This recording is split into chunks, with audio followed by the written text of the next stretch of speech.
كذا بناك الصولي قلها قلب كسدحات شباب عندي قبصدين إذا عليه شيء لهاي شلي ما هالدرات طبعا لقيسنا هاي جبر دليرة وبلد وين كسو بحضي وهذا كور الصور لقى شيء قف عسكرية ده أي مالي راح شو يكدله بقدر يكون قبصدين شو يكدله إيجا شاعي إيجا شيء إكرانه متعلمة ده إجريسي وكسو حبرتي waxay soo baratay ay tahay security waxaan isku haynaa nimankaas shabaabka iyo anaga ay tahay security ay tahay ma u malaynay inay qabsadeen ay iska aamusaayeen wax dhacay ma aha waa waxaan lagu baran marka shabaabna ma qabsanin oo ma ayna sheegan oo gabadhaas gacanta noo soo gashay aan qafaalanay ma ayna dhig marka saddexdii arrimood أنا إذا مركب عن كشكي ما أين دعين أنتيكم مقطعي مركب وحيكون مقطعي هيئتي وأتوك أنقو أو إي أفرعي سببت أن أولاي وحيتاي إكران لابتوب كيدو ويقالت غف باسو كول جري أو يريد لابتوب كاكا سو قاضو وفاي راعلي أي قرنيسي وفين قرنين مرة وقف سكورة براتي البحر ومحوها قفان قرنين راعي قطعت ضلك كجرتوك واي مركا أنا يا تونسنتاي مركا ليرا هاد اللي كان للجو هاي ادهم بان تونسنا يودي هذا مركي أفير إنه فيلمات هوليوود عالم ككدعو سكورتي يقدر حدودا مركي يستر إيو قوارات أي كلام أنا يسدلان markii taasna aan xeeriyo ilbaxnimadeyda ay tus waxana waxaydna masuuliyadeeda marka tuu kale ayaa ay galay aad ma santi waaya waxa rabaa in bulshada halkan ku xiran inaan mar kale ku celiyo in wixii aflagaada ah shakhsi gaar ahna aan marna suurtagalay in aan aqbalno sidoo kale waxaan jeclaan lahaa inaan asxaabta u sheego wixii cidii su'aal qabta hal su'aal sida ugu dhaqsiyaha badan inoogu soo koob xildhibaanka sharaftarna waxaan ka codsan lahaa inuu jawaabta noo soo koobo maadaama dad badan ay halkan ku sugan yihiin intaan ka gaarno oo waqtiga noo saamacana aan ka soo qaadan doono bakaylay waa mahadsan tahay boos waa sii boobsiinaya waxaan ku xijin doonaa cumar amoore waa mahadsan tahay bakeel xildhibaan jeesu waa mahadsan tahay hadalkaa ugu dambeeyey waxaa dhacday ugaaska iyo dadka ehelada aniga inta badan waa ka fikir duwanaa dhacday maamada way ku aabisay hal su'aalo muhiim ah waxaan rabaa intaasoo dhan madaxweynayaal hore xukuumadii ugu sareysay dalka ra'iisul wasaarihi wuxuu dhahay kuma qanacsani warqadda TV ee qaranka soo qoray ra'iisul wasaaraha dalka maanta xilgaarsiinta ah marka sidaas oo kale ugaas Cabdiraxmaan wuxuu saasoo kale dhahay aniga kuma qanacsani niso adiga markii koo fiideo kuwada soo duubayso waxa tiri Yaasiin Fariya meel igay oo intusay yaa la tuhminaa iyad wax ma intusay lahayn jeeso Soomaalida inta badan waxay isku raaceen ra'iisul wasaarihi dalka ugu sareeyay in ay wax ay sameeyeen hay'adda niso ninka ugu sareeya agaasimaha Fahad Yaasiin kuweesha la geliyay hay'adii dhameed waxay soo saartay wax ma ka jiraan oo ku tilmaamay ra'iisul wasaaraha oo 48 saacadood u qabtay adiga wali waxa taageersan tahay miya hay'adaas tuhun waa gelisay waa maqlaay laakiin waxa taageerta hay'adaas way baaraysa waa ku qanacsanaya Yaasiin Fariya baabuur soo tusay horta Yaasiin Fariya iyo Fahad Yaasiin dalkan waa loo dir waajib ay ku tahay haddii wax kasta amniyaadkii baaraan sida adiga sharciyo u tahay oo dalkan aad u dooranayso codkaaga u leedahay oo kale dadkaas hoolaa loo dirsaday hay'adda ay ka shaqeeyaan marka hay'adii ugu sareysay dalka 48 saacadood ka hor waxay u qabatay kuweeshreena gelisay ma jireen maamul qaali way ku qanacday ugaasku ku qancay Soomaaliya dhan waa ku qancay dalkii Soomaaliya dadka hogaamiyaasha dhan way ku qanceen soo aabiska maamul qaali ay sheegayso Soomaaliya adigu wali in rajo kaaga jirto in ay dadkaas wax baarayaan oo wali oo wax baarayaan oo dhaysid maamul qaali ku riixaysa hay'addan farta ku fiiqin aabiska Soomaaliya ma kiimaanay aadan u mahadsan tahay midda kale maanta Soomaalida aan leedahay ii sheeg aniga dawladnimada aan jeclahay aadan u mahadsan tahay dawladnimada waa jeclaan kartaa laakiin gabadha maqan oo la raadinayo wixii ka shaqeynay sida ay sharciyo u tahay xuraanta dalka ee nise ee hay'adda ugu sareysa dalka agaasima Sambaloolshay u soo naqatay xafiiskiisa kaaliya sare marka laba hay'adood oo muhiim ah ka shaqeynaysiin kaliya hadeen aniga hay'ad muhiim ah oo dowladdan jeclahay marka dowladdii aad jecleedahay gabadhaas hay'adda ugu sarreysa dhibaato gaadhaysa marka waxaan rabaa su-aashay waa soo koobaa ra-iisul wasaaraha dalka ugu sarreeya aana ku qancin wax TV qaranka lagu soo qoro marka adiga inuu Yaasiin Fari wuxuu kusoo tuso aad maanta nooga sheekayso taas soo maamada soo dhibaato kuma ahan waxaan filaa inuusan fahmin wixii aan ka hadlayay muwaadinka ama gadaal uu kusoo galaa soo iga raalli ah Yaasiin Fari waa bilowgii marka aan ka sheekaynayo bilowgii gabadha marka la waayo waa maanta hadalkayga ahay ma dhageysatay biikaada وانا قاعد احكي مره وفيري يا عمر warqadiisa soo akhri عمر raalahow xildhibaanka dhageyso marka hore dhageyso Yaasiin Fari waa bilowgii gabadhan waa July June waa bishii June waa markii gabadhan la waay 26 June la waay waxaan filayaa koowdii ama labada ama saddexdii July marka baabuurkii tusaayo maanta tanna inta hadda ra'iisul wasaaraha maqribkan warqada soo saareen ka hor waraysigayga dhageyso cidda tiri kuma qanacsanin ee shirka jiraa'id qabatay ee maanta aad ka heli karto baraha bulshada ay ku jirto waa aniga marka ogaaskayga markaan aniga hadlay kadib oo asaga ruuxiisa hadlay kuma qanacsano beesha kuma qanacsano waa idin sheegay warkayga bilowgiisii kamid ah warqada ay soo saartay niis ay soo saartay beesha gabadha ay ka dhalatay jufideeda hoos iyo cid walba iyo xataa aniga kuma qanacsan marka Cumarow sidaa u faham وما سنتهاي عمر رالاهو عمر برنامجكو يوتا يو inaga noqo su'aal baad weydiisay xildhibaanka si bisaraxa buu kaaga jawaabay Cabdinuur Daahir ku soo بسم الله الرحمن الرحيم وما سنتين صاحب برنامج سؤال أولي حلوان جسو يضمان ضدك ماشي كجرنا عادي آدم السلامي قبل إلهي سبحانه وتعالى دينو شهنا إلهي حسوس على دي جيريوتنا إلهي جنة ساقو أرسو قدت كذا نصور إيمان أيان ورجينا يا أنت أسكدب وحنا وحلوان جسو قبل ساش يكتي وإن عديرتا أديك أيام برلمان كم تشيد وحن أقنا هاي مدة هذا أفر سنة كل واحد فضيحة هذا لم إذا إن دولة فدرال كأي كان عادي هي أدى نص ومواطن Soomaaliyeed Cabdikariin Muuse Qalbi dhagax leeyahay dalka wax badan u soo qabtay oo u soo jihaaday in dawlad cadawga oo ma aragtay loo farageliyay ilaa haddana macnaha aan xalna laga keenin lana raali gelin magdhowna laga bixin wax macnaha oo cadaaladan aan loo helin muwaadin Soomaaliyeedna uu yahay marka gabadhan oo hadda la afduubtay oo maqan cadaaladda ay heli karto ee Cabdikariin Qalbi dhagax uu heli waayay weliba adiga oo hadda waqtigaadu dhamaaday oo dadkii xildhibaanada kala maqan yihiin oo dawladdii ay election ama season ay ku jirto xilli doorasho cadaalad ay heli karto ama xaytaa oo Cabdikariin iyo dadkii la midka ah heli waayeen aad ku salaam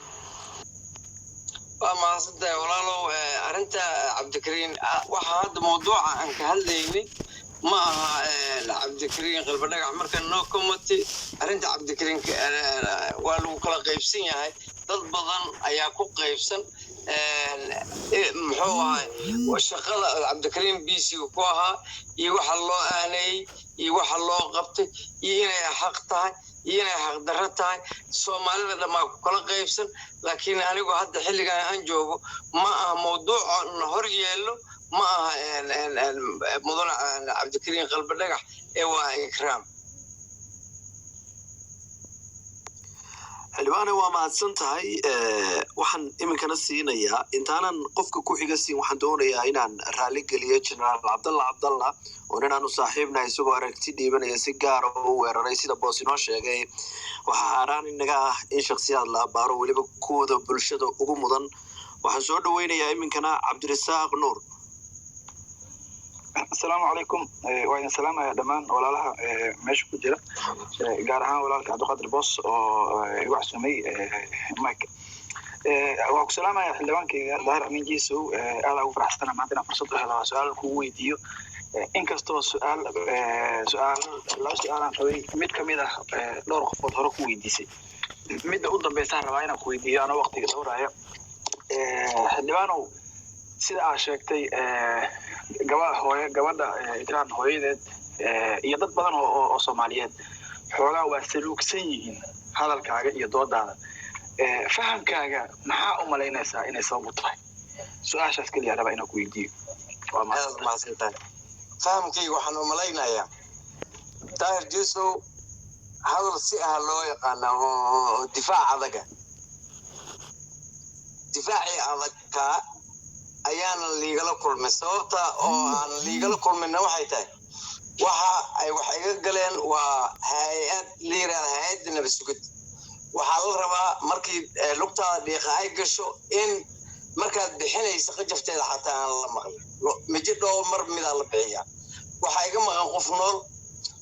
maqan qof nool oo igu qaaliya oo sargaalo saraa waa hay-addii ay ka tirsaneedna markaan u tago ay ila oynayso ay leedahay waa inaga wada maqan tahay marka haddii dagaalkii daahir jeesow lagu yaqaanay taaga ahaa ee aan la tago xafiisyadoo dhan wax kula shaqaynaya malaha anigu waxaan diyaar u ahay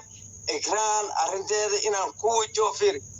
runta markaan ka hadlayn intiina meesha joogtana xaqiiqada ka hadlaysa dadaa rabo inay arrinta ikraan liin ama faras ay ku gaari karaan kursiga ugu sarreeya dalka inay dad qaarkood ka dhigtaan qaar waxay rabaan inay muxuu ahay siyaasadeeyaan qaar waxay rabaan inay si kale ugu hadlaan qof ay nacab yihiin ay ku ataagaan waxaasoo dhanba aniga dan imaa qof nool ayaa iga maqan marka waa inay yidhahdaan walaalkeeyo intay ku maqan tahay anoo walaalkeeyo leh inaan baadidayda aan si dhaba u raadsado oo aanan maanta inaan qof weeraro inaan qof ku cambaareeyo inaan qof aanan muxuu ahay kula dagaalamo waxaasoo dhan waxay iigu muuqataa in laga fiican yahay tan ii muuqataas waa tan liigu tuhmaayana taas waa hadalkayga furitaankii hordhacayga ayay ku jira dad badan oo dhaliilsan sida aan muxuu ahay ugu hadlo iyo sida aan muxuu ahay aan ugu ilaaliyo in qof u dhifsado hadalkayga aan ugu ilaaliyo intaasoo dhan dad badan oo dhaliilsan aan ogahay oo aan walaashayda gabadha dhashay intaas ayay ka mid tahay aad iyo aad baad u mahadsan tahay xildhibaane qaybihii u dambeeyey barnaamijkeenu kusii siqaynaa waana kaaga mahad celinaynaa waqtigaadna siisay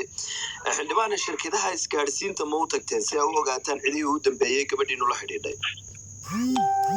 shirkadaha hormuud waa noo diiday teleefoonadii ugu dambeeyey inay noo baaraan way noo diideen muxuu ahay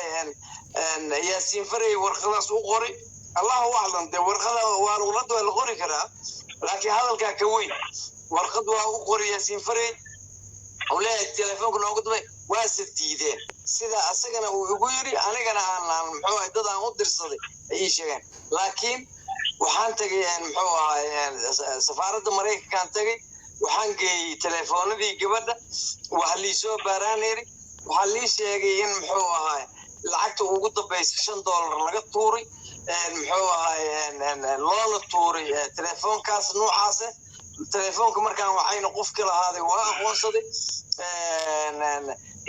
teleefoonada ugu dambeeyey eelid lagu dibmiyey teleefoonkeeda lagu dibmiyey waa lii sheegay waxaa lii yiri daljirka taasoo kilo number 0 inta u dhaxaysa waa dabcan waxaan qiyaasayaa iskuulka bartamaha iyo jubbo inta u dhaxaysa inay tahay qiyaasta sida liitus oo teleefoonkooda lagu dimiyey marka allahu aclam kariim xildhibaane raallah qofka u dambeeyey lacagta loo tuuray ma qof isla nabad sugidda kala tirsan baa mase waa maya gabadha gurigeeda joogtay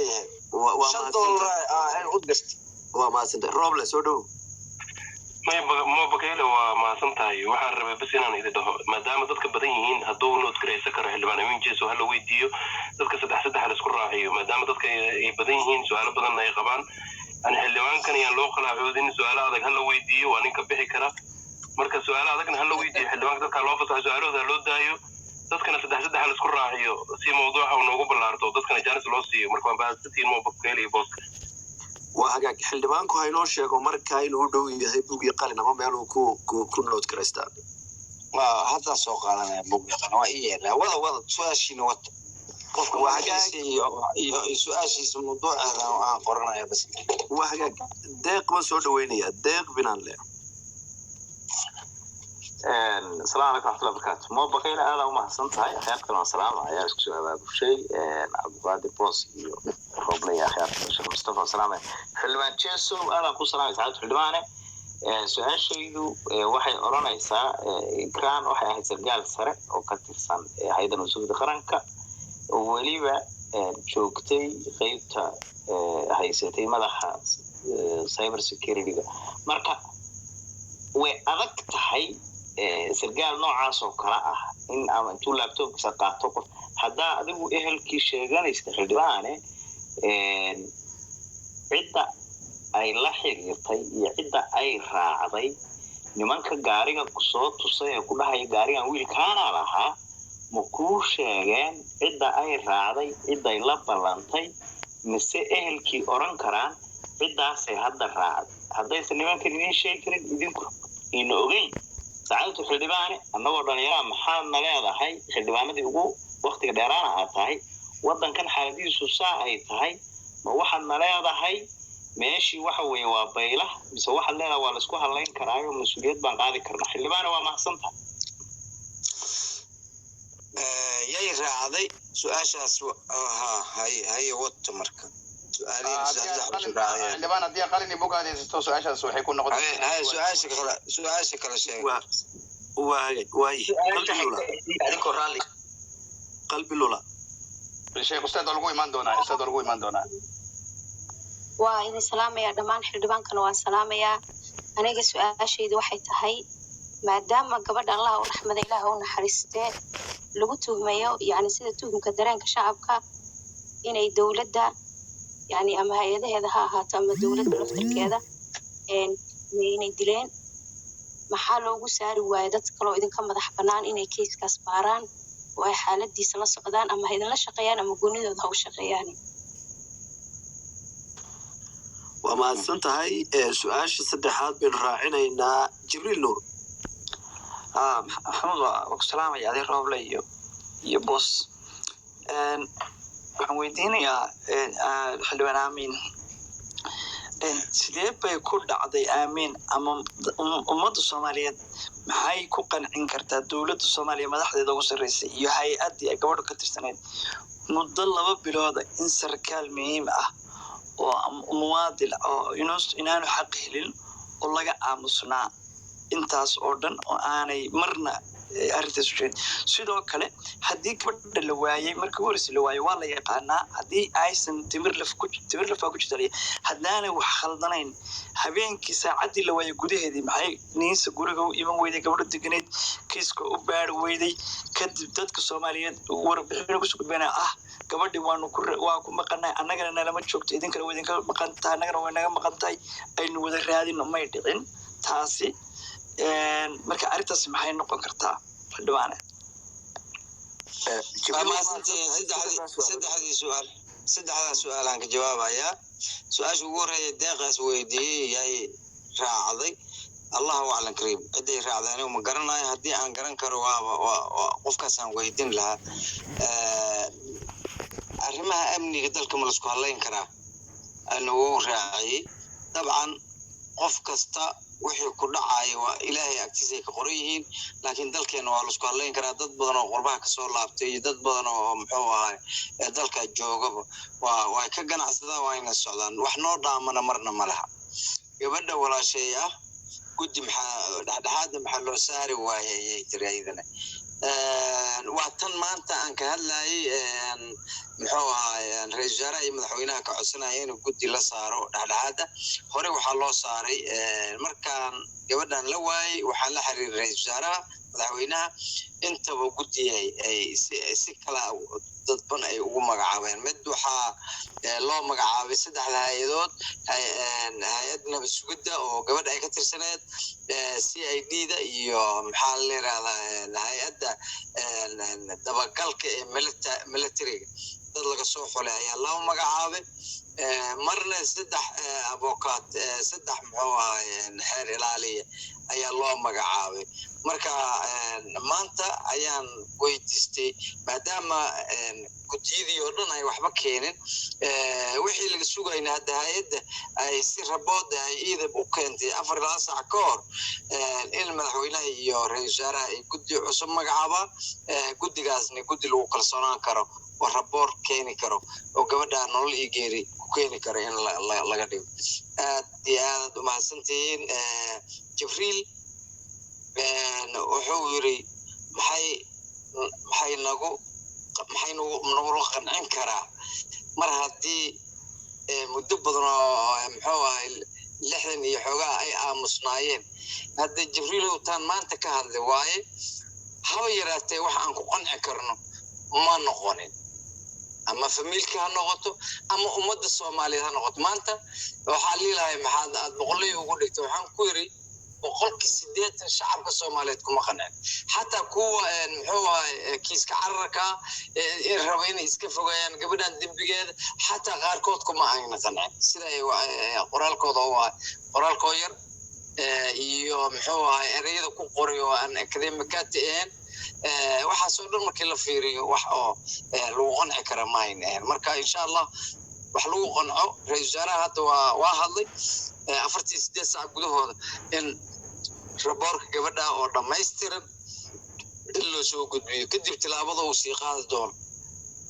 asaga ayaan ka sugaynaa insha Allah nikas ومعزنت هاي خلبانة وحندونا يانا نسراعيو عبد الديق علي السمطر يا محمد رويال هيا عبد بكلا ومعزنت هاي السلام عليكم ورحمة الله وبركاته حلمان داهر أمين جيسو سلام عليا وشرف بين نوتا إنا هالكان مع سؤال بدنا قبني يدود بدن يولع بدن وجري إنا نالك عاو ديسكشن كسبينه هالكاس هالكا وسلام كدي مركان وحنكو يدينا يا gabadhu hooyadeed maqaale waxay sheegtay gabadhu inay video call ku soo wacday saacadii meesha laga qaadayay tiri taliyahan raacaya maamadu waxay ku dhagan tahay in hay'adii iyo ummadda Soomaaliyeed in hay'adii ay gabadh u shaqeynayso in gacanteeda ku maqan tahay seebaad ugu qanacday ninkii gabadha lagu sheekaysanaa hadalkiisina ku qanacday oo iraado kaamiradu tusay soo lama oran karo waxa keenaya in waalidiintii iyo dadkii Soomaaliyeed dhamaan inay ku dhahaan ninkaan daahir amin jiiso gabadha arrinkeeda wuxuu ku sameeyay madlaxaad Soomaalida waxay ku mamaadaa geel ninkii dhacahayo ninkii la dhacahayo lama dhacshaan baa la yiraahdaa in xataa beeshaadii maanta dad ay afduubtaan haddii shaqo badan laga arki lahaa oo shaqayn lahayd inayna dad afduubteen oo oran lahaa xildhibaanka yagii baa shaqadii gabadhii daba taagan soo lama oran karo arrintaadu waa lagu qancin lahaa inaad gabadha raadkeeda haysid waa mahadsantiin وهاجا رويال محمد رويال علي سمتر وما استهاي محمد يا أصحابتك كلبا ومدشنا والسلام يا سجار وحنو سلام يا حلبان أمين شيسو حلبانه أرنت الله يحض ليا مركو ورسا هدي فورت ما دق وده قرص متشر أرنت الله يحض ليا وأرن مركز صنادو أي إسكالب على الصعدة سجارة وقصيصة إكران تهليل هذا دبته الله ونحرسته هذا النوشين الله سوى بداديو لكن حلبان كيدي كل متلي الدولة فدرال كأدي قوي وقوم أدي هيلين سيدي أدي هيلين السيء مسك وقو جراع السيء اللي جم متكررس هبل هلا صاحره هبل والله صاق قبله هذا بس إيش وحوي أبيس حافظها جيو قبل ده الكيدي وهو يذكر إذا آيات رئيس الوزراء واحد لي أفرتني سديت ساعدود أيوقف فهد ياسين تريها نبض سويدا وهالك يقول ورد بيسي إكران تهليل أيضا استيل ما عد بات قنعنا سادو كوي إيل كدقا بات قنعنا سادو ودي دي ساحنفت بس إكران تهليل أو دبنا أي إيل كيدي يبيش يتكسو تشيد دي بات قنعنا سا وما صد وما سنتها على سمتر واي محمد رويال وصول لابتان فيليه رويال ما مغلسة بكينا كم خلاص وحير عبد الباص سفير رالا هو الطريق وين راعينا رالا وما سنتها رويال سودو حلو جسو وسؤال بدن وصدق هاي والغيام عنده ودي حلو أن حدا كلية وحار فهم كاجي يفسر كاجا أفرت جلسة رقم تتليها أنا وسجودة أديك محوكلية هاي waxaanan maqlay in uu yiri waxaan hayaa daliil inay shaab dileen gabadha oo aan dabcan uu isaga bariyeelayo ma aaminsan tahay adigu inay gabadhaas shabaab ku maqan tahay oo isna soo ku maqnayn horta ma aaminsan tahay kow labana maxaad afartii saac maxay ka dhigan tahay kula tahay adiga oo natiijada subax maxay tahay meesha ku dambeyn doonta afartii saac xildhibaan waa saddexda su'aalood waa ka jawaabaya insha allah ilaahay ha i garansiyo marka ugu horeysa cabdideekh sidee lagugu aaminaa oo dadkaaga aad u aamin gelin kartaa horta marka ugu horeyso shaqada markaana qabanayo kuma qabto inaan qof raali geliyo waxaa iga maqan gabar igu qaali ah aqoon-yahanada dayib ah dadka kan aan la shaqeeyey aan kala shaqeeyey arrintan mar hore ayaan ay awoodeen inaan kala guurno in gabadhayda meesha ay marayso iyo dacwadeeda aan ogaado ayaa sabab u noqonaysa inaan la shaqeeyo horeyaan idinku sheegay inaan kusoo celceliyey muhiim maaha in aan yaasiin iyo taliyaha iyo muxuu ahay dadka kale ee saraakiisha aan la shaqeeyoon iraahdo war xaggay maraysaa intay soo taagan tahay intay xaaladda ay maray intay oo aanan hadda haddii xataa tuhunka hadda oo soo weynaaday oo iyaga in la tuhmaya muxuu ahay hadday jirto xataa inaad ismoogeysiiso sidii aad muxuu ahay gabadhaada aad ku heli leed ama xuquuqda kaa maqan aad ku heli leed waa muhiim baadida ninba si u dadayaa aniga sidaan u dadayay sidaas ay noqotay xanuun badanna inay ugu hayso gabadha walaashay maaha wax kale umii adeerkeed baana jeesa bas aan kula leexsanahay inta kale jeesa odayga ku xigo waa isugu nimaadnaa walaalka ayaa dhale gabadhaas marka ma aha inaan ignoranaynaay laakiin tilaabada aad qaadaysaa markii ay arrinta nuucan ay noqoto oo cariir ay kaa gasho tilaabada aad qaadaysaa ayaa u baahan mid ka fiirsasho leh oo mid muxuu ahay irdihii gabadha ay ku maqneed ay kaa soo xirmaynin xogaal aad noqon karin muxuu ahaa sida baadida loo raadinayo xataa inay iiga ku maqan tahay inay iiga ku maqnayd sida loo raadinayo ayaad xataa ka cabir qaadan kartaa marka taas waa tu aniga muxuu ahay qaabka aan wax u raadiyo igula muuqatay waaye ciddii dibsatana iiday u taallaa cali samatar yaad qancinay ayuu yidhi asagana waa lamid su-aashaas iyadana taasay lamid tahay anigu waxaan ummadda soomaaliyeed ayaan xildhibaankooda ahay jufahaya beelan ka imid taas oo gabadha ay ka dhalatay ayaa xaq iigu leh inaan qanciyo meesha ay wax marayaan aan u sheego waana u sheegi jiray waana u sheegaya haddana inta kasii dhibno waa u sheegi doonaa insha allah bakayla 24 saac maxaa iigu soo celi ninka oo saddexaad bakayla 24 saac maxaad ka hadashay qoraalka iga degay maxamed royal waxaan filayaa inuu ku weydiiyey maxaa laga xildhibaan waxaan ku weydiiyey hadda 46 saac oo taru u qabtay taliyaha nabadgudda afahamka 46 saac tan labaad hadeertaan gabadha mashaaqo ku tusan tahay masana nabadgudda aad weli ku tusan tahay waan ka jawaabay laakiin waa kugu celinaya 24 saac loo qabtay ra'iisul wasaaraha uu u qabtay taliyaha ciidamada ra'iisul wasaaraha muwaadin waajibkiisu guti waaye arrinta meeshii la rabay hadday taagantay waxa uu samayn doono ra'iisul wasaaraha la weydiinaya anigase waxaan rajaynayaa inaan cadaalad helno haddaan nahay dadkii famiilkii gabadha haddaan nahay xildhibaanadoodii haddaan nahay ummadda soomaaliyeed ikraan intay iyadoo qiiraysa dibadda wax kusoo baratay kusoo noqotay dalkeeda ayadoo aan ognahay ay dhaliirtii iyada lamidkeed ay tahriibayaan oo ay jidadka ku ba'ayaan iyadoo muwaadinimo jacayl iyo dal jacayl ay u soo noqotay iyadoo weliba UK tagtay ay u soo noqotay marka waxaan aan sugnaa waxaa weeye oo aan ra'iisul wasaaraha ka sugaynaa inaan cadaalad helnaa taliyahana waxaan ka rajaynayaa asiga ruuxiisu si cadaalad ah oo hufnaan leh oo wanaag leh inuu warbixinta taliyaha uu ka codsaday isugu soo gudbiyaa ikraanne adiga hadda yaa ku tuusantahay ikraan hadda ma waxaa tuumaysaa weli laba sugudda waa kuu soo wada anigu arrinta waa sharaxay ikraan 3 qaanadood oo aan ku tuumayo waa iga soo xirmeen hadda maanta waxa aan ku tuumaya waxa weeye hay-addii ay ka tirsaneed inay ku dhex maqanta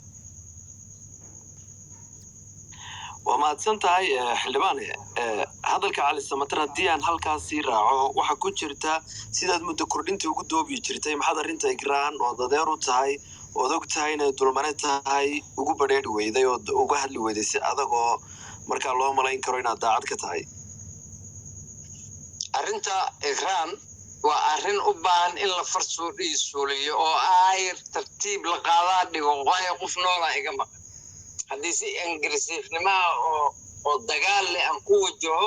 waxaaba suurtagal leba in lagu xanaaqo hadday nooshahay nafta ay ku wayso tan kale hadday shabaab qabsadeen oo ikraan ay shabaab haysato inay lahayd nabasugudda gabar ka tirsanaa iga maqanay oo shabaab qiican iyadoo inkarto caasho liimiraada ikraam liimiraada caashaa liiraada haddii aan iraada gabadh nabasugudda ikraam liiraada iga maqanay aan iraada ilaa haddana ay qatar ku sii geli karto marka wax badan oo muxuu ahay security-ga sababaas u yahay ayaan ilaalinaya waa hagaag waa xildhibaane waa kusii sheekh mustafa su-aal oo qabaa ka teginyaa waa kor u saaraya ujeedaa sheekh mustafa waa hagaag waa mahadsan tahay rooble idris iyo safiya iyo sheekh mustafaan markan isku xejinaya idris waa mahadsantahay bakeele waxaan rabaa daahir amiin jeeso horta inaan su-aal weydiiyo horta niyahow ade in badan siyaasadda waa ku jirtaa waanu ku naqaanaa si fiicanna waa kula soconaa waxaa moodaa in marba marka ka dambeysa xoogaa saameyntaadii golaha fulinta ay sii hoos usii dhacayso marka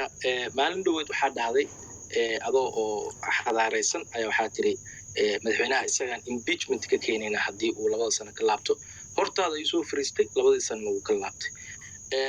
hadda kiiskan oo ahayd inaad aamusto ama si waaqica uga hadasho muuqaala soo dubto waxaa tiri anigaa meesha tegay gaariga anigaa laysoo tusay nisaha lagu kalsoonaado kan waay tiri adigio gabadhana adeer u ah oo aan lagaa filayn hadda dadka inta badan ma oga laakiin aniga hadda inta waan ka sheegaa waxaa ogaatay in caawa maqribkii uu ra-iisul wasaaraha hadli doono ka horna arrin uu dood badan ay socotay oo villada u dhexaysay in xilka laga qaadayo taliyaha nisa iyo in xoogaa loo kaadiyo dood badan kadib ra-iisul wasaaraha waa isqaban waayo waa soo hadla laakiin adiga waa ka faa'iidaysatay intuusan soo hadlin ka hora waxaa tiri bal tvda intaa u yarta waxaa dhahday balkaale oo arrintan yaa lagu ceeyoobin haddana marka maamadiina waa tii hadashoo ku tiri warjeesow yaa uga ashtikooda oo yaa iga qabta marka niyahow ma kuu muuqataa in mar kastaba offsetkaaga badan yahay damoora offsetkaaga u batana waxaa waaye damoor oo saameyntaada siyaasadda ee hoos u dhacaysa waay marka tan horta waa tii ugu darneed oo hadda aad ku jirto oo dhinacna aad ka taagan tahay hadda ayaa waxaa leedahay markuu ra-iisul wasaaraha dhahay anagaa maxaan ku dhaha 48 saac taliyihii dhan oo nisa oo aan naqaana fahad yaasin inuu yahay si kale haddaan u dhaho milkiilaha dowladda oo ninka farta wax kasta ku maamulaya yahay ayaa 48 saac si public ah loogu qabtay adigii marka dhinac ayaa hadda arrintan ka taagan tahay maamadana waxay kaashanay waa shacabka soomaaliyeed iyo ra-iisul wasaare roble oo adiga waxay ku dhahday gabadha anaa dhalay haga daba hadlin marka niyahow ma kula fiican tahay in mar kasta sidan aad offset ugu gasho next time to talk marka dambe soo kulama fiicna in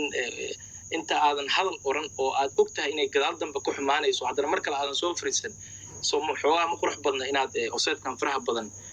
aad iska dayso mahadsanid idris sheekh mustafa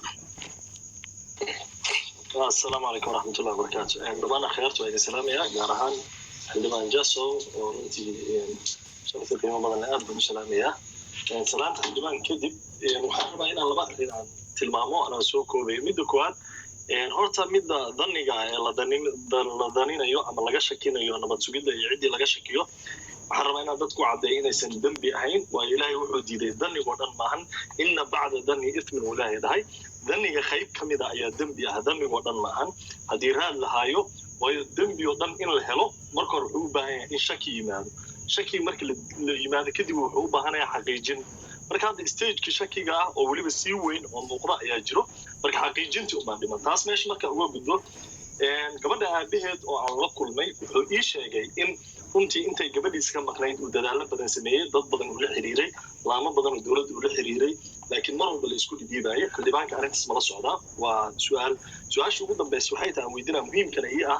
aan u malaynaya dadka soomaaliyeed inay muhiim u tahay markii arrintan dhacday kadib ilaa shalay waxay bilowday in masaakiina oo aanan runtii arrintan shaqo ku lahayn loo afduubtay marka xildhibaanka mala xiriiray beledweyne iyo hiiraan dhulkii uu kasoo jeeday beesha in dadkaas masaakiinta shaqo aan ku lahayn aan loo dhibaatayn si iyagana dhibaato aysan shaqo ku lahayn loo geysan labo kiiska gabadha laftirkeeda si uusan arrintan aysan u qasin waayo hadda soomaalida dhan baa ka wada danqatay si aysan arrin beelad u noqon waa mahadsantiin waana ka xumaadaan ku dheeraada guulaysta waa hagaag safiyo انت سفيه قد بن وعرع صلى شيخ مصطفى يا عبد السلام سوقلي يا عبد السمد اسوق بدوني وعلمada daaciyaasha waaweyn dabcan ku tilmaami karo kalaab housena shaqo fiican ka qabtay sidoo kale sheekh mustafa waliba gabadha adeer uu yahay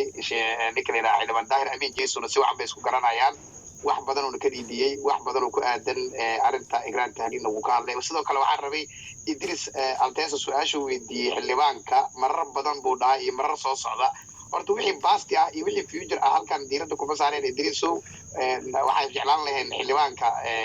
wixii hadda arinta igraan oo offset oo hadduu galana waa ku xanaanan karnaa way ku jirtaa laakiin firi offsetka tan igraan ku jirtaaba waxa kugu dhacay taasina ku sintay laakiin marar badan ma hadda firi ana waxaan ku simay dhageysay ana waxaan ku simay idris iyo boss waaya nimale waaya boss oo toban ku jirtaa marka next time aan ka hadla laakiin way ku jirtaa offsetka ay wad waaya idris ayo ma saaxiibka qaaliga waa taa waan ku jeclahay waaya safiya السلام عليكم ورحمة الله وبركاته عدك يحرن رالي هذا وحير الدبانك وحن ويدينا وضدا عنك قبل لك قاضي أقانا وانت كنان جري وضدا سكاريك ماشي استاقي ما أهكاري باركمن كاريك وضدا برتميه ويالا وضدا ستاس بارفي هذه كصوبي حيسا مدوحي ولي حنيسا اسبرتيبا مدبيحاني ولي حني متخصص وبحيث بتاع سرتي كليسا برت كاريغا او تاغيا ودada bartamaheedii waaye gaarigaas aan gabadha lagu qaaday gaari kale meeshaas ma geli karo afarta wado oo soo gala wadadaas oo hadda idin sheegay afarta ciidana taagan lama maro inkastoo aan dhowr iyo 10 sano aan moogahay lama maro wadadaas gaarigaas ahayn ma geli karo oo nabad sugida meesha dhan waxaa ku taala nabad sugida guriga qadija ku yaalo oo nabad sugida oo hadeertaan iyo makrashki hore Soomaaliya meeshaas ku ooli jiray xildhibaanka marka ninka gaarigayga meesha ku baarkin ma ahayn meeshaas waana gaarigii gabadha lagu qaaday arintaasan weydiinayaa xildhibaanka siduu ku ogaaday inuu gaariga meesha ku baarkin dhanna kuma yaalla agaas waa maasantaa Safiya maasantiin idris offsetkaaga badan oo yar waa suurtagal waa in offsetkayga uu badan yahay idrisow laakiin anigu waxaan isleeyahay najaxaaga ayaa badan najaxaaga markaan leeyahay siyaasadda waa lagu qaangaara waxaan isleeyahay siyaasadda ayaad ku qaangaadhay si waxaad iiga baratiyo hore oo ahaayeen muxuu ahay aan qaaqla iska ahaadana waa waxaan ka soo korayay noqotay arrinta ah waxaa tiri farmaajo haddii muxuu ahay ka noqdo mooshinanka keenaynaa ama impeachmentanka keenaynaa farmaajo kama noqonin in kastoo su-aal aan ka jawaabo inay ahayn ayna habbooneen kama uusan noqonin codsi uu baarlamaanka keensada baarlamaanka waa almiin waxa ka noqday jihayntii doorashada mana ahayn adiga hadda sidaad u fahantay ma aha siyaasadana fahmay u baahan tahay ma aha sidaad u fahantay 2 sano oo waqti kordhina waxay ahayd waqti doorasho hal qof iyo hal cod lagu qabto ayay ahayd tan maanta taaganne iyo taasna hadda waa adiga ruuxaada aan markhaati kaaga dhiganayo shacabka Soomaaliyeed dhibka taagan maanta doorashadaas ku saabsan marka anigu waxaan isleeyahay habseedkaaga ma badnayn najaxaagaa badan siyaasadaad ku qaangaadhayaan isleeyahay adiga laakiin aragtidaadu waxay kula tahay inuu habseedkayga u badan yahay marka suurtagal waaye inaad aragtidaada qofka aragtidiisa laguma naco aragtidaada waa kuugu nici maayo walaalkay waana kusoo dhaweynahay sheekh mustafa waa runtaa doctor tahliil iyo taliyaha muxuu ahay hay-adda nabad sugidda laba ruux oo soo wada shaqeeyey oo dirisna ahaan jiray muxuu ahay dhulkaas mar aska shaqaynayay doctorka oo NFD iyo inta u dhaxaysa gado mar aska shaqaynaya ayay saaxiibo ahaayeen dad is yaqaano oo si fiican u sii yaqaano waaye inay sheekaysteen suurtagal waaye wax badan muxuu ahay aan aniga awal aaminsanayn waa iga qanciyey doctorka waxaa kaloo doctorka aad u diidan yahay gabadhiisu madaxeeda in dad loo dhibaateeyo waa ku mahadsan yahay doctor tahliil waana ku ammaanayaa arrintaas ma la xiriirtay arrinta beledweyne ee dhibaatada ka dhacday lama xiriirtay waa la xiriiray maantadana dad u diray odayaal dhaqameed oo xamar ku sugnaa ayaan muxuu ahay oo ilaa iyo 8 qof gaaray ayaan u dirnay si problemkaas jira ay iiga soo xalliyaan taas waa doctor mustaf bayday safiyo wadada oo gabadha muxuu ahay gabadha meesha ay degan tahay guriga ay degan tahay gabadha ma meesha oo hadda baabuurkan aad sheegaysid wadada aad tilmaamaysid wadadaas maaha gabadha waxay degan tahay ninkii yaqaana markii aad u socotid dhinaca hotelkan gange oo leeyahay oo Dombir Mugi kan kale magaciisa muxuu ahay yaa ii saxan kara yaa laba hotel waaye doctor gangi hotelkiisa ii sheega oo labaad kan oo Dombir Mugi kan kale oo dusha ka maraya habar khadiij wallahi dalka marran ugu dambeysay dhalinyarada hayso global biyam city palace global jidka ka horbaxayo oo toos aadayo oo beexaan xageeda aadayo jidkaasi waa gabadha ay meesha ay degan tahay oo laga qaadiyo gabadha ayadan soo celin ayadan ka jawaabayso ayadan soo saaray marka safiyo soo dhawo safiyo hotelka gangi waa taqaanaa oo labaad hotel kale taa ku yaalo global doomina xasan bisaas kale global wadada ka baxayso tooska guriga sheeqaasha ما ست بلاس واوغا ست بياس هذا روي بلاس لو بحيما دكتور جانجي الهوتيل كيسا بار فيات كسوسكو ayuu ku yaalaa gabadha meesha ay deganeed meesha waa dad badan oo waxaan arkay gabadha meel xiran ay degan tahay dad aan arkay gabadha hooyadeeda hadda degan guriga oo gabadha ay degan tahay ay deganeed inay labada habeen ay ka guurtay moog laakiin hooyadeeda degan meel xirana maaha anigu gurigaas waa tegay waana soo arkay iyadoo liigu walaaciyay gabadha meel xiran ay degan tahay ma xirayso laakiin jidka la maraayo oo la soo maraayo ayaa xiran jidka la soo maraayo markii lagu soo daynayo waa in mikrofon lagu soo deeya ama markii qof kale aad u cadda xataa xildhibaano markay marayeen marka wadadaas ayay soo martay ay dadka leeyihiin allahu allah aniga ma xaqiijin kara adigana ma xaqiijin karti laakiin muxuu ahay baaritaanka iyo waxa la samaynayo kaamarooyin inaan ka wardowrna aan isku dayno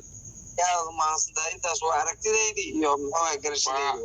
waa mahadsantahay xildhibaane waxaa kaloo rabaa asxaabta halkan saaran meega iska soo garaacani waa kuu imaane nidaam ku soconnaa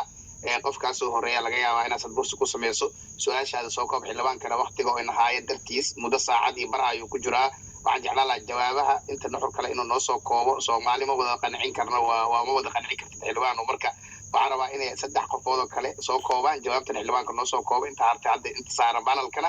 aan dabcan ku soo gabagabeeyno barnaamijkeena marka waxaan jeclaan lahaa inaan siiyo Maxamed Bashiir iyo Yusuf Maxamed hadduu joogo Bashiir iyo Yusuf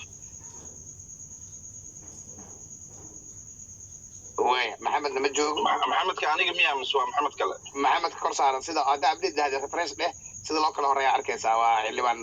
daahir ninka ku maxaad farax marka ma joogaan filayaa hoos iska geeyay laakiin booso maxaa mukhtaar mar hore soo fuulay koruu saaray qofaa gacanta ugu dhacdaa u malaynaa hoosaa loo dejiyey marka maxaa mukhtaar maadaama dadka ugu horreeya uu yahay jaaniska la siiyaan ron waa kuu joogaa maxaa mukhtaar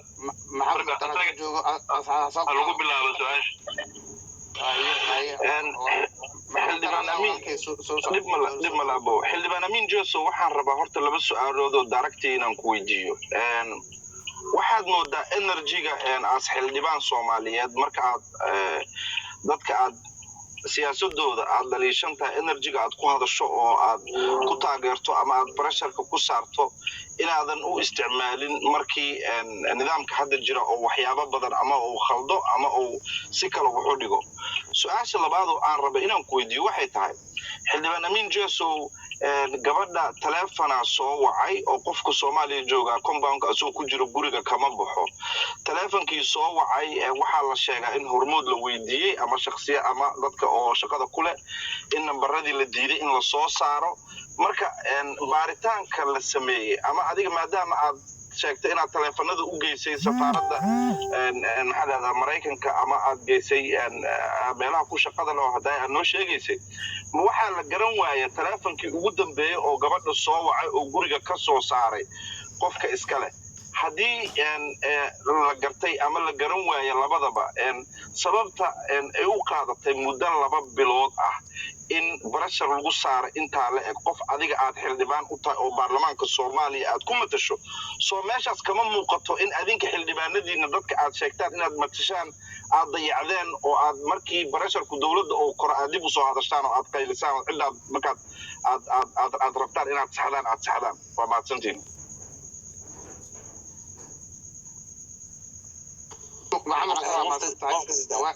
waayahay bashiir hay aad u mahadsantiin dhammaantiin waan idin salaamayaa xildhibaana soo dhow aad u mahadsan tahay waqtigaana se waa kaaga mahad celinaynaa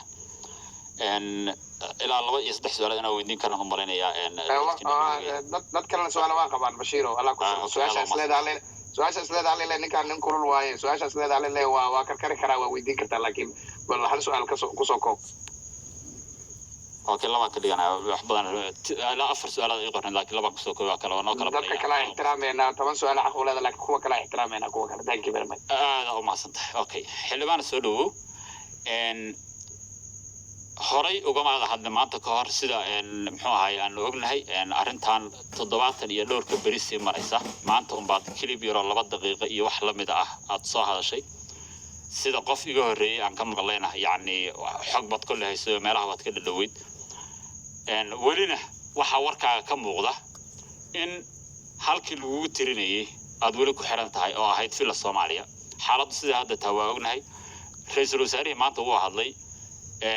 ninkii full powerka ahaa ayuuna saacado u qabtay inuu yani war cad keeno talaabo cadna inuu qaadi doono sheegay halka marka ay taagan tahay ma waxay ahayd inaad garab siiso barashar saarista la saarayo shakhsiga la tuhunsan yahay inay ku maqan tahay gabadhaadii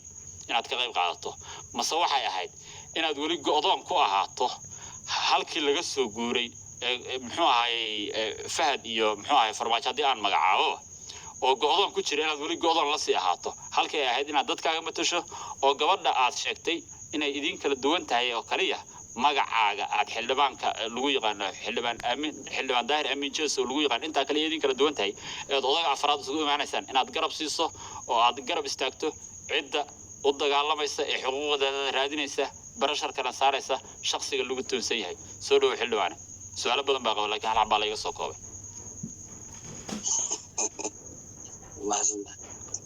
ma laga yaabaa arrintan ay ku kalifay tabaqadka shakhsiga oo waxaad ka baqtay sidii kale lagu dafo soo dhaw waaya bashiir waaya waxa kale oo raacsan jeclaan lahaa inuu raacsado Sheekh Cabdi Samad oo ka mid ah culimada Soomaaliyeed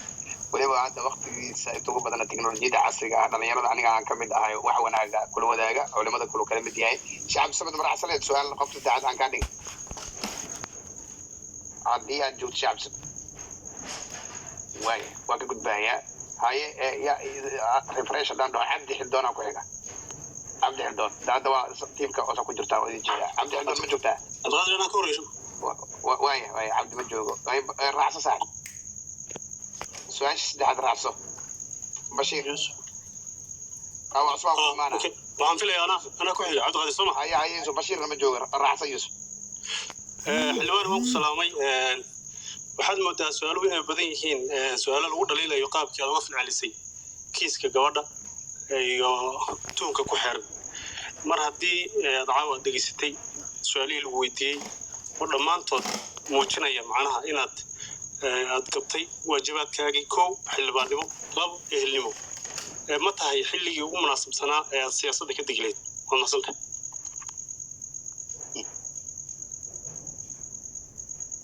حلوان سدح السؤال واضح مرة ثانية إلى شنقة كريان نهار طبعا شنقة كريان نهار تصبح يا صاحب اللي يقفوت واي حلوان وكسر تاقبل أنا ما سنتين ninka la yiraahdo mukhtaar horta guddigan waxaad ka simantihiin waxa la yiraahda negative oo dowladda markii laga hadlaayo idinka iskale guddigan taas jamacaan idinku sheegaya idinka iskale dowladda idinkaan lahaan doono farmaajona qaadan maa fahna la tegi ma ra-iisul wasaarena la tegi ma siyaasadda qoran shadiid gooye sida madaxweyne xasan joogo maanta farmaajo joogo ila mid kala imaan kara marka intaad negativeka iska dhaaftiin waxaa fiicnaan lahayd si logic ah oo waxa lahaanshaheeda aad leedihiin u eg inaad i weydiisiin mukhtaar dowladda muxuu yiri ma weerartid san weerara waaba dowladdeeni san weeraraya waaba dowladdeeni madaxweyne xasan sheekh waa lasoo shaqeeyey one day aniga isaga iskuma dhicin kana iskuma dhacayna insha allah oo hadda joogo marka cid aan weeraraya ma laha telefoonada waa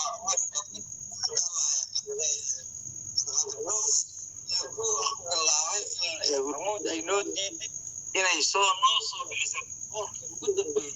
ee gabadhaas soo wacay way noo diideen xataa warqada loo qoray laakiin ma aqaana waxay muxuu ahay koosgarayn kara waa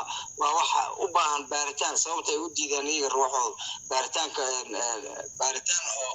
xaqooda dhaba in la sameeyo oo gabadhan kiiskeeda ku saabsan bashiir sidoo kale maanta fila soomaaliya aad ku go'doosan tahay fila soomaaliya soo daadeena ku jirto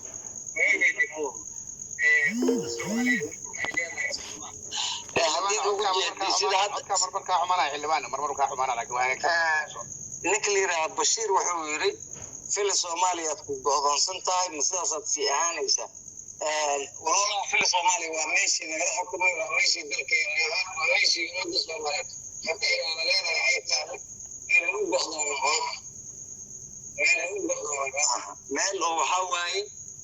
وباع وفكس تو الصومالي بس بدري وفكس تو الصومالي بس بدري هذيك له وهذيك ليش نيم فلان في رفوسي بالرمح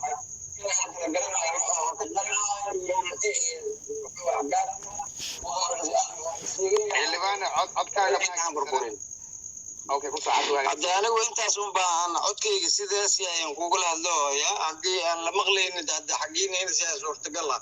anigu waan idii maqlayay waana qoranay su-aalahay marka waxaan rabaa marka dahad iyo farmaajo ma go'doonsana anigana lama go'doomaay waa niman mas-uuliyiin qof walbaba xilka waktigaas inooga ixtiraamo waxaad ugu waabanaysa waxaa weye marka dowlad jacaylka ilaahayga subxaana watacaala ayaa u rajaynaya ummadda soomaaliyeed inay ku weerargaan qurbaha haddaad joogtid ma aragtid